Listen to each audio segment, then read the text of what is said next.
Alors comme effectivement on n'a pas les bases pour comprendre l'actu et déchiffrer le monde autour de nous qui est assez complexe, voici 4 trucs qu'on vous propose pour s'informer mieux que 99% des gens, ok? Le premier que vous faites et qui est vraiment pas facile à faire je trouve, c'est d'arriver à penser contre soi-même. Ça veut dire quoi?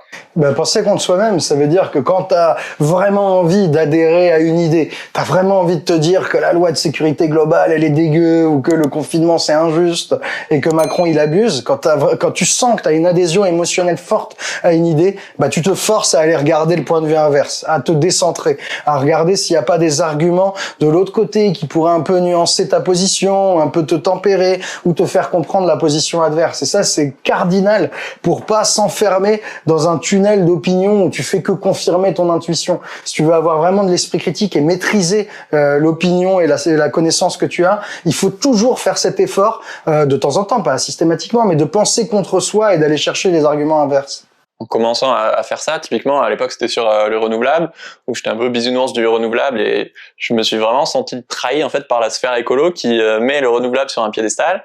En découvrant que je suis pas forcément pro-renouvelable ou pro-nucléaire, mais que le débat surtout il est beaucoup plus complexe que ça, et que j'ai l'impression que dans les deux camps il y a un ou deux arguments ultra basiques, mais alors qu'il y a plein d'autres arguments qui sont essentiels et de débats à avoir sur ces sujets-là. C'est vrai, faut le temps pour ce genre de débat.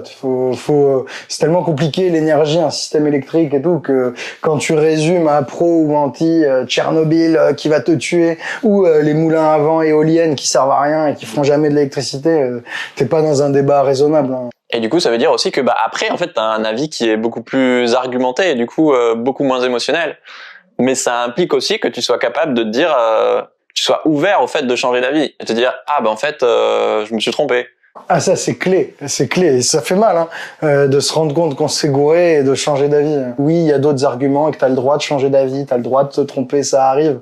Ça c'est un peu de l'honnêteté intellectuelle et de la distance par rapport à ses croyances, et ça c'est bien, c'est vraiment important à avoir comme vertu. Et c'est dur. Ouais. Le deuxième truc pour s'informer mieux que 99% des gens, c'est tout simple, mais pour vous c'est vraiment une marque de fabrique, c'est de remonter aux sources. Ah ça, c'est indispensable. Quand vous voyez un article de presse, n'importe lequel, allez toujours voir la source dont il parle, si vous avez le temps. Parce que ça arrive très souvent qu'un article de presse prenne juste la phrase choc du communiqué de presse que mettent en avant les communicants. La réalité est beaucoup plus complexe que juste une punchline qu'on peut reprendre très facilement. Donc souvent on va parler de manipulation potentiellement du gouvernement ou des dirigeants, mais ça peut aussi très bien être aussi des ONG, comme vous le dites souvent, qui vont grossir les nombres de manifestants, ou enfin voilà, ça peut devenir chacun à ses intérêts, quoi. On est choqués. On est choqué par à quel point tu peux retrouver des erreurs dans des articles. Et c'est normal qu'il y ait des erreurs. Et on se rend compte que des rapports d'ONG, des articles même de Mediapart, plein de choses, des rapports officiels de parlementaires sont truffés de petites inexactitudes ou de présentations exagérées. Mais c'est important quand vous voyez que vous adhérez à une information et qu'elle compte beaucoup pour vous ou pour votre argumentaire, ou qu'elle suscite beaucoup d'adhésion ou de conflits avec les autres, de prendre le temps d'aller la tester et la mettre à l'épreuve en remontant à la source. Et inversement, s'il y a un truc avec lequel t'es pas d'accord, plutôt que de te dire il dit n'importe quoi, justement en profiter pour aller voir la source et se dire ah ouais non en fait l'étude dit vraiment ça, et ok, moi je vais nuancer mon truc. Ouais, ça c'est très important, t'as raison.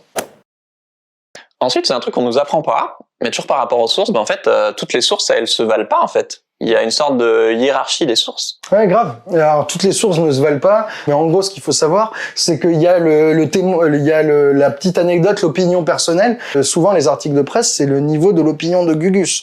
Ensuite, il y a le témoignage de quelqu'un qui est impliqué dans un sujet, qui est, travailleur du nucléaire, ou qui est dans une association qui gère les SDF. Le témoignage, il est au-dessus de l'opinion. Ensuite, tu as le point de vue d'un expert ou de quelqu'un qui a étudié plusieurs sources du sujet.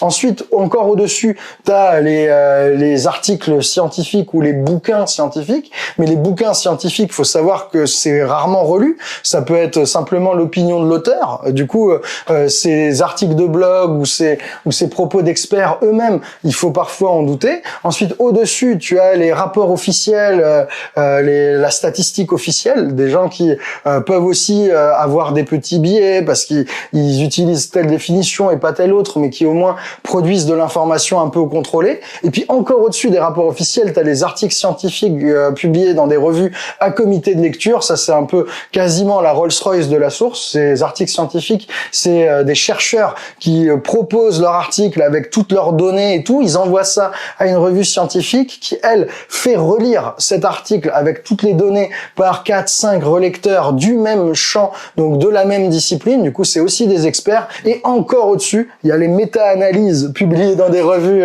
à comité de lecture. Et les méta-analyses, c'est des papiers de scientifiques pour vérifier ce que disent toutes les études ensemble. Et du coup, une méta-analyse sur un sujet, c'est souvent le plus haut degré du savoir. Et du coup, faut quand même savoir que ça arrive que la science n'ait pas de consensus et qu'il n'y ait pas d'opinion tranchée et qu'on puisse dire en même temps A et en même temps B.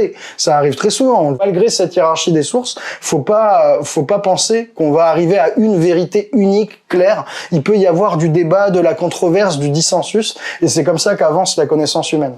Surtout, c'est des débats qui sont évolutifs, tu vois. Ouais. Tu peux avoir une vérité à un instant T qui est nuancée quelques années plus tard. Et le quatrième et dernier truc pour s'informer mieux que 99% des gens, j'arrive pas à le dire, c'est assez contre-intuitif, mais c'est de prendre son temps, en fait, prendre le temps de se faire un avis. Ouais, ça c'est clair. C'est clair. C'est ça le drame un peu. Même si on a quand même du temps libre, il y a une grosse volonté de comprendre chez tout le monde. Nous, on voit ça dans tous nos commentaires, dans tous les messages. Enfin, les gens veulent comprendre, veulent prendre ce temps.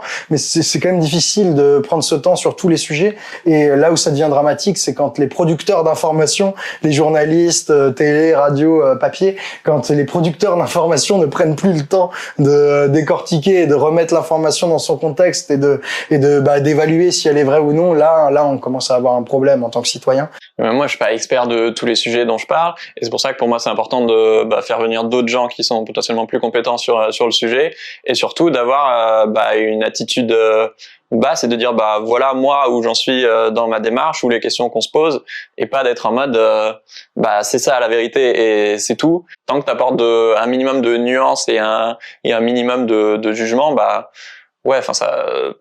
ça se voit si t'es honnête intellectuellement, si t'es capable de dire en fait là je me suis trompé, j'ai changé d'avis